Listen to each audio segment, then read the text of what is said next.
Hey guys, coming at you today from St. Francis Road in the North Maine woods. It's about 22 degrees Fahrenheit and it seemed like a beautiful day for a ride.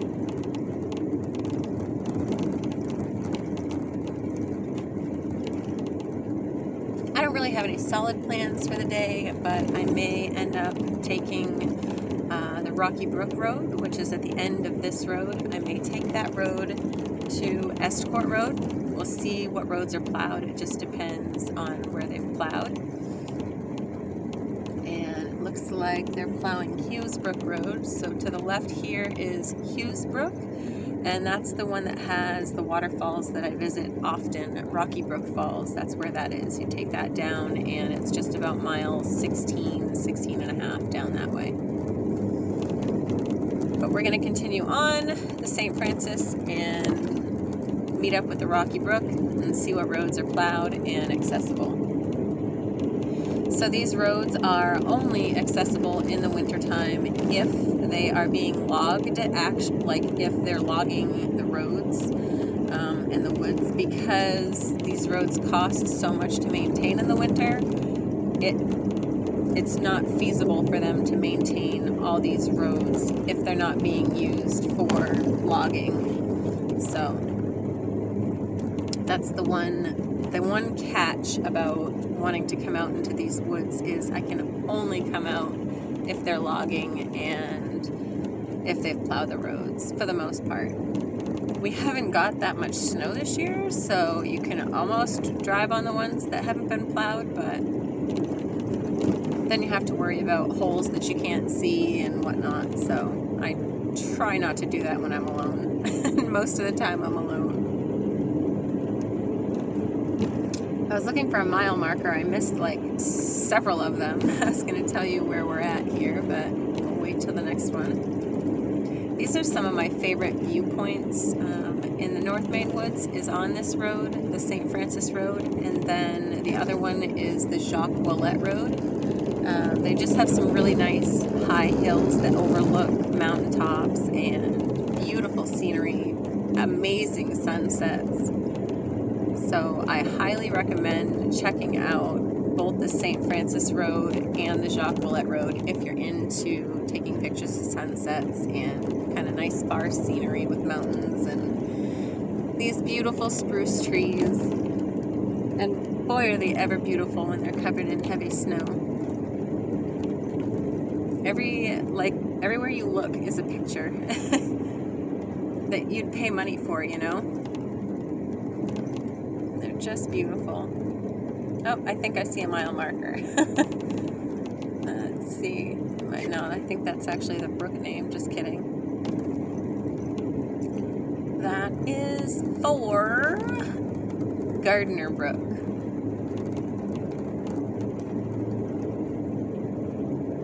And that's the snowmobile trail, so we're not going to go that way. We'll go this way and continue on down. Here we go. Here's a mile marker. We're going by mile marker 8 on the St. Francis Road. We have about 10 miles to go.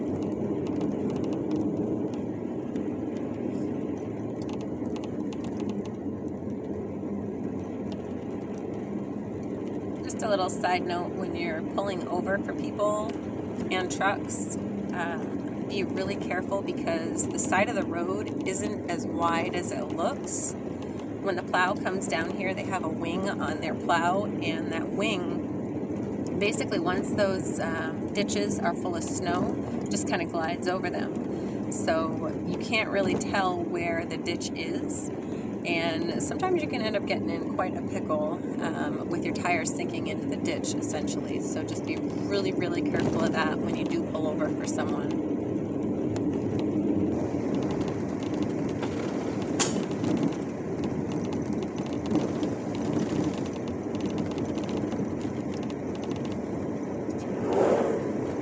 Get out of their way. I don't care how you feel about it. I don't care if it pisses you off that they hog the road. Get out of their way. There are many reasons why. Biggest reason is these roads are open and available to us because they're out here working. And these guys travel these roads every single day, and it takes them hours and hours just to get out of the woods or into the woods. So when they travel the roads, they tend to go pretty fast because it takes so long for you to get from point A to B out here. So when they're flying like that and they have to jack on their brakes, that's an accident or a rollover waiting to happen. When all you need to do is just pull over, tuck your ego away, and just get out of their way, because you will not win. So I don't mean to be blunt about it, but it's just the way it is. And if you want to be out here and you want to be able to enjoy this place, you just have to follow the rules of the road, and that is get the hell out of the way.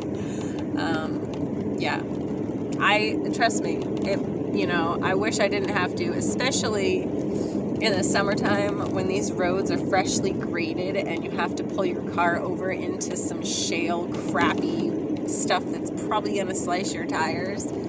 It sucks, but the fact is a sliced tire is better than a life taken. So just, yeah, I'll end that rant there, but looking at all of this vast beauty and seeing the animals that I see out here, experiencing what you can experience when you're just with nature, is worth abiding by those rules.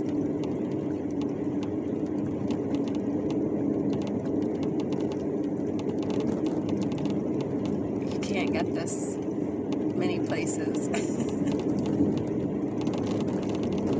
I love it out here. I really, truly do. And I love that you can drive for hours and hours immersed in this and still be in the woods, not, in a city or whatever. You're still in the woods, deep in the woods. It's a beautiful feeling.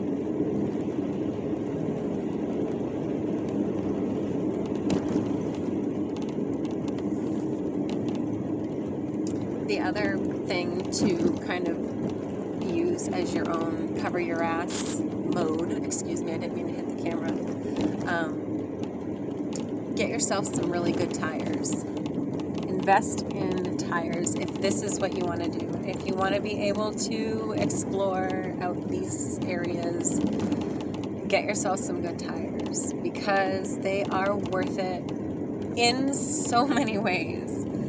Now, I don't have 10-ply tires, and a lot of people say, get 10-ply tires, get 10-ply tires. Well, listen, I've seen people that have 10-ply tires still get holes in their tire. So I take the medium road, and I buy a tire that is good for snow, ice, mud, rocks. I want a tire that has sidewall protection. And my tires are actually warranted for 2 years, I think, against cuts, anything, nails, any puncture, anything. So that's incredible in itself. I use Toyo Open Country AT2. No, these are AT3s, I'm sorry. They were AT2s, and they changed just this past year, actually, to AT3s.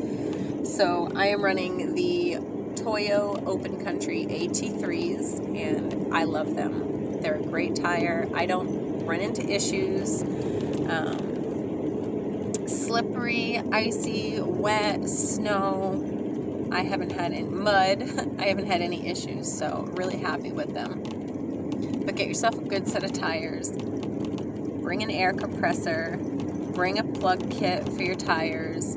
Just be prepared. That's the best thing you can do for yourself if you want to come out and enjoy this, because you're never going to enjoy it if you end up getting stuck, if you break down.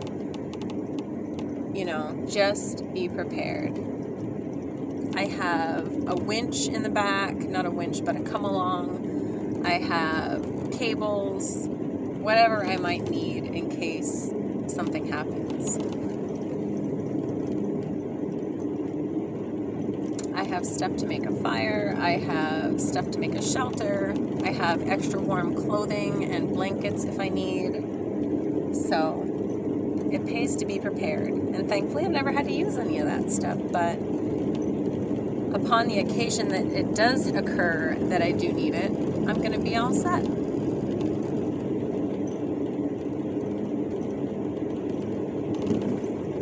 I'm feeling awful chatty today, guys. I feel the need to have a conversation with myself and the camera, apparently. Oh, shoot. It's all good.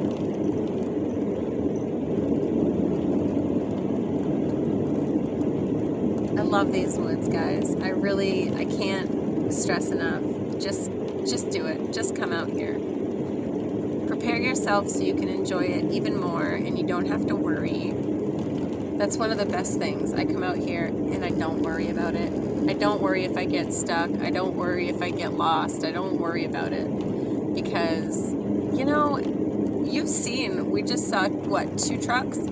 You always end up seeing someone out here. You're never completely alone in this wilderness. Yes, it is wilderness. There aren't buildings and houses and things like that, but you're always going to see somebody at some point in time, or, you know, don't ever think you're out here and you're never going to see another soul again.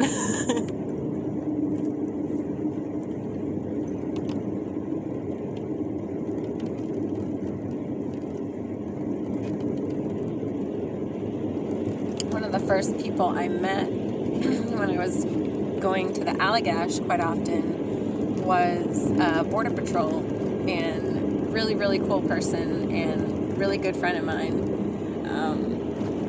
It was really neat because I was like, I'm never going to meet anybody coming up this far. Nobody comes out this way. And who do I meet? A Border Patrol agent. It was neat.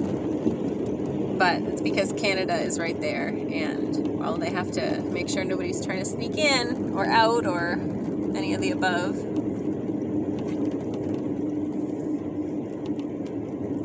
I love this road for its views so much. There's so many spots like this that you get up nice and high and you can just see so far and so wide. It's just gorgeous. I love it, love it, love it.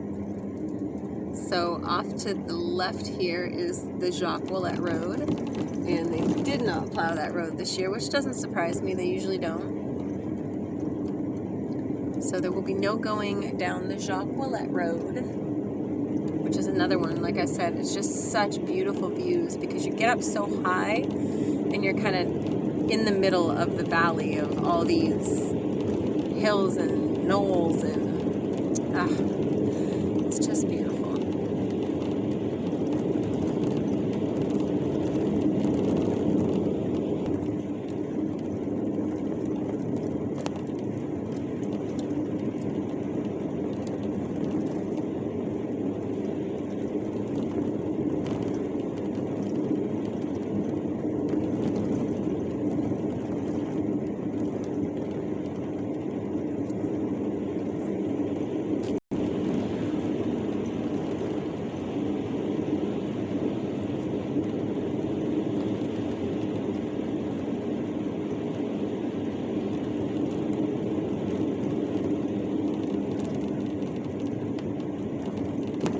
It's like we're gonna drive off the top of the world. It's so cool.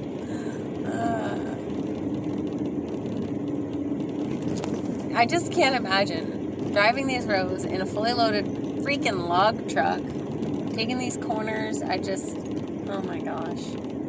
I don't know how they do it. I guess some of them are chained up. That helps a lot. Can't imagine.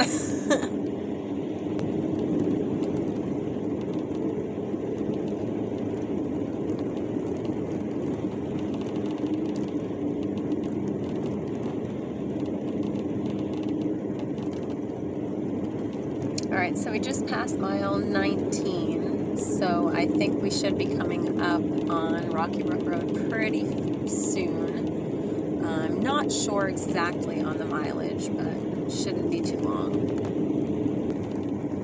Okay. Okay, so this is mile 20. Just passing mile marker 20. I'm interested to see how many miles this road is. I'm not truly sure. I think it's right up on top of this knoll that you can see the Rocky Brook Road, but we're going to have to find out.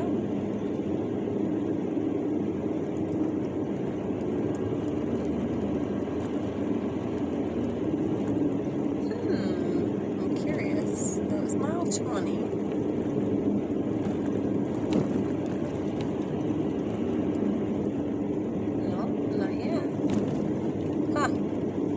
Well, you know, these roads, these hills all end up looking the same after a while too, but I could have sworn that was the hill that overlooks Rocky Brook Road, so we have a little ways to go.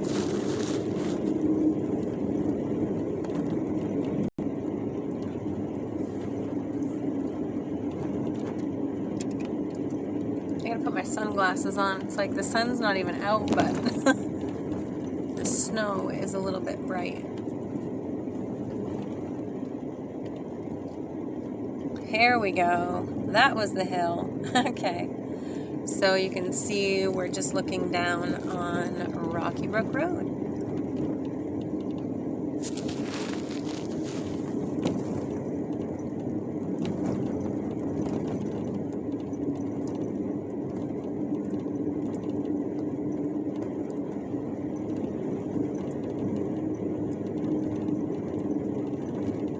And we're going to take a right.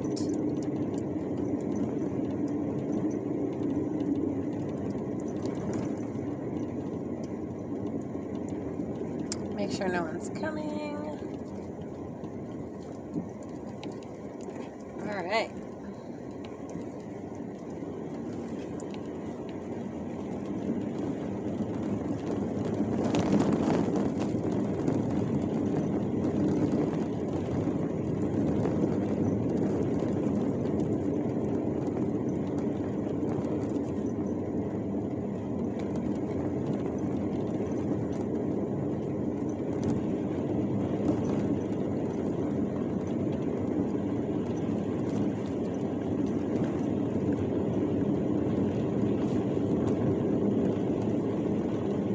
Looks like we got some road equipment there on the right-hand side. Oh, some logging equipment as well. Birdies.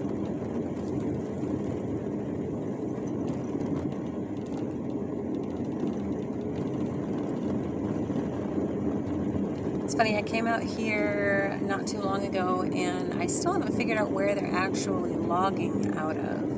So it's got to be further up this road than I've been yet, because they wouldn't be plowing this road if they weren't. So I'm guessing it must be up further that they are logging.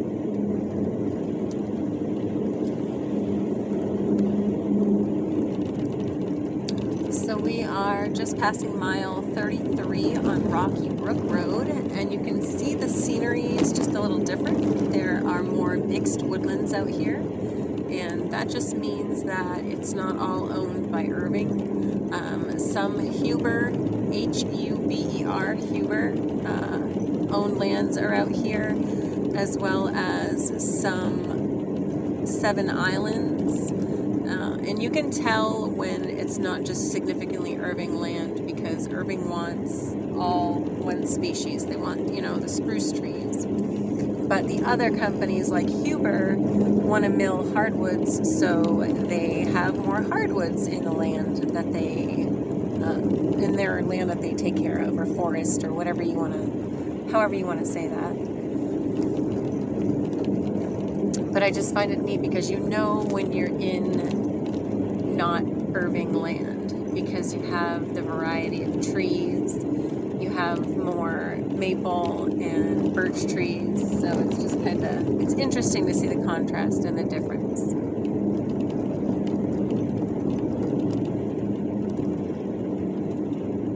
The one thing we don't have a lot of up here is oak trees, so very, very seldom do you see an oak tree out here.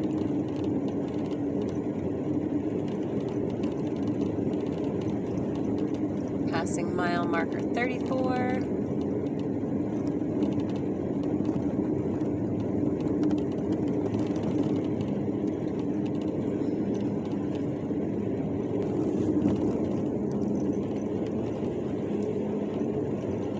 Looks like we got another pickup truck up ahead.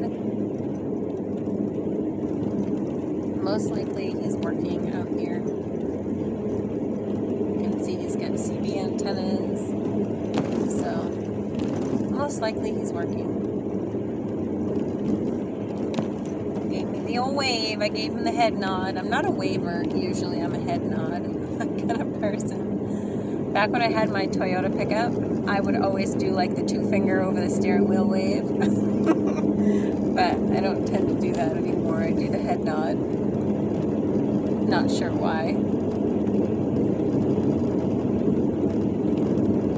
So we're about mile 36 on the Rocky Brook.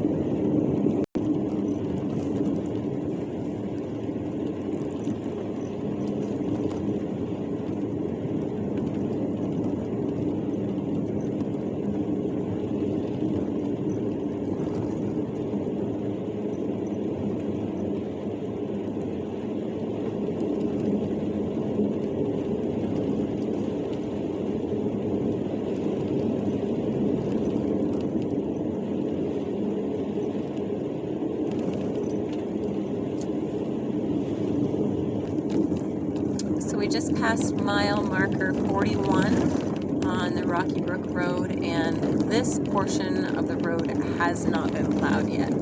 Now, we only got a few inches of snow, so it's not too bad, and it looks like there's been quite a few people down here. So they've kind of plowed the road, if you will. So it's definitely drivable, but it is not plowed like the other roads.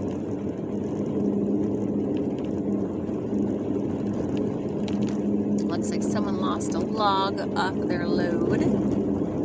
That happens a lot out here, especially when they're just hauling from where they've logged to like the landing area and whatnot. They kind of don't strap their loads. They don't have the same laws as they do on the main roads out here. So they just run what they run them, and usually they end up losing a couple. It's funny, in the summertime you'll see the roads all randomly scattered with logs just that have rolled off of the top of trailers.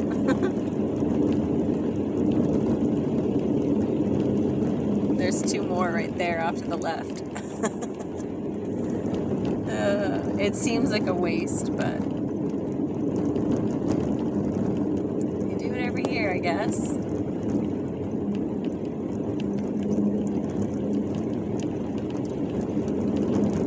So this road, if you follow it all the way to the end, will take you to one of the log mills. So that's kind of neat.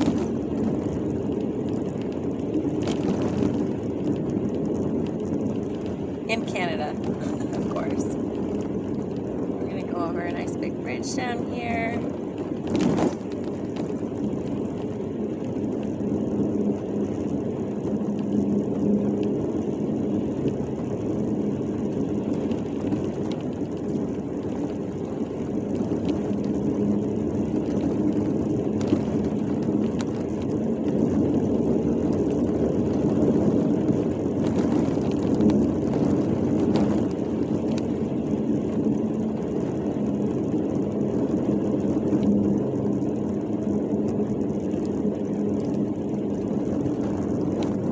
The brooks look so pretty right now. On my way back, I'll have to take a couple pictures.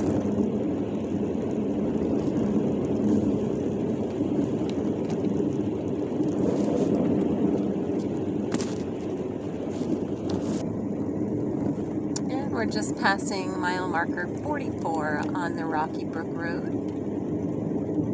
And again, this portion of the road is not plowed, but it's drivable.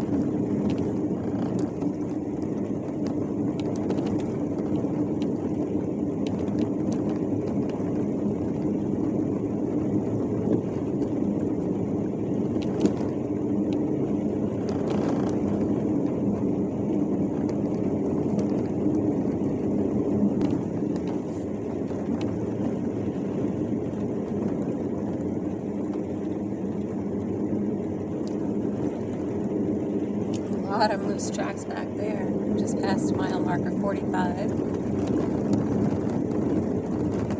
That'd be a good road to actually walk up. I didn't bring my snowshoes, but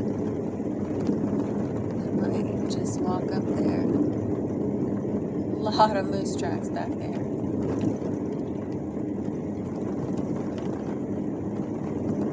Some up there. Good fresh tracks.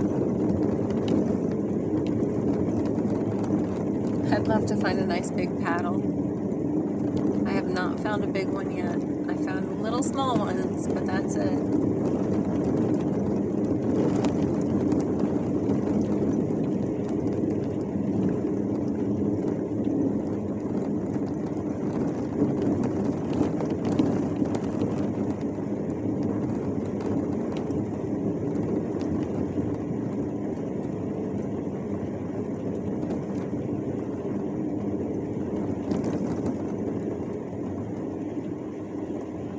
I'm telling you guys, if you enjoy road tripping and just scenery, I so recommend the North Maine woods more than anything. Get out of the road, birdies. Get out of the road. Get out of the road. Jeez. I don't want to hit you. Going over the nice big bridge now.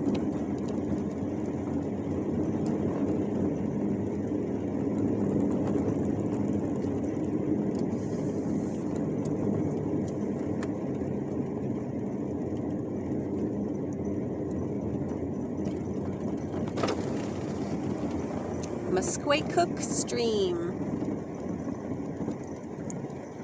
Oh, it's so pretty, isn't it, guys? I'm going to take the camera down so I can show you the brook here, or the stream they call it.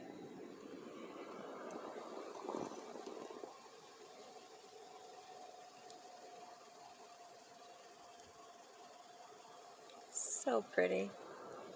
I'll show you the other side of it. Hold on, I've got to roll the window down.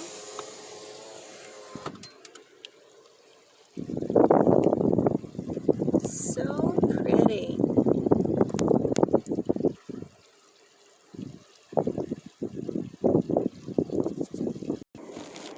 All right, got you set back up here, I think, in a good spot.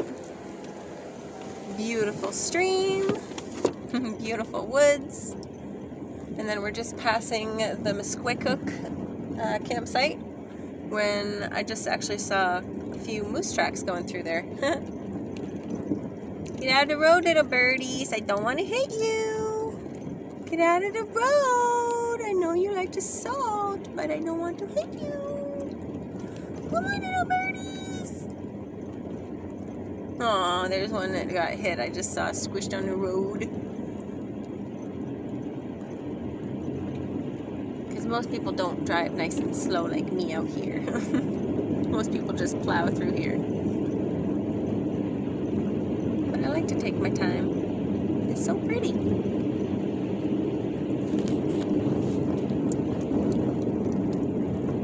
Alright, so here we meet up with the Realty Road, and if we continue on, we're going to go to the Blanchette Road. So I have to make a decision, and I'm just going to drive you around to show you. So this is the Realty Road, and it's not plowed. So we have the Realty Road, or keep going on this way. Let this guy go. And we're just going to keep going on this way. This road has been driven on a little bit more, so it's not as covered in snow as that one. That one, there's been maybe one or two tracks, but this way is a little easier to travel. So we're going to mosey on down here and see what else we can find.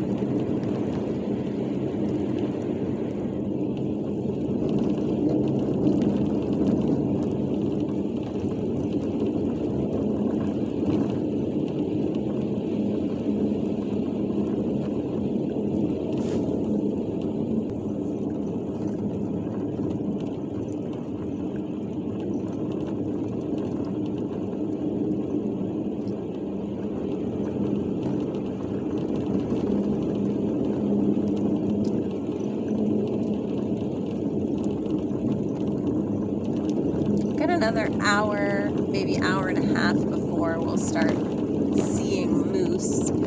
They tend to come out around 2:30, 3:30. You'll start seeing them more often, but right now, not so much. I actually haven't seen really anything since I've been out here today for animals.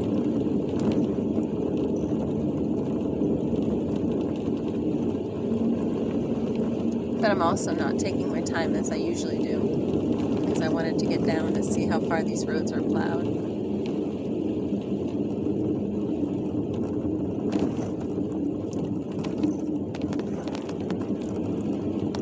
Now this one wasn't plowed at the last storm, but it may have been plowed the storm before that because it seems a little bit more open than it should be, especially versus the other roads that weren't plowed at all.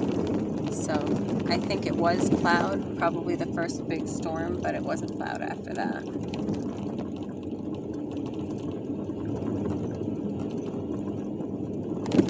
Not bad driving, just little snow on the road, that's all.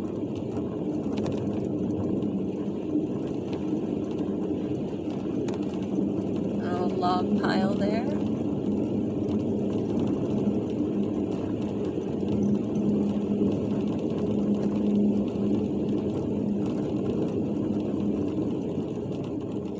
So we're just about nearing where I'm going to turn around. So this is probably going to be close to the end of the video, but I wanted to just say thank you guys so much for coming along with me today on my little road trip in the North Maine woods. It's so nice having company, even if it is just with my camera. I hope you guys all have an awesome weekend and get outside and enjoy the beautiful scenery. Take care.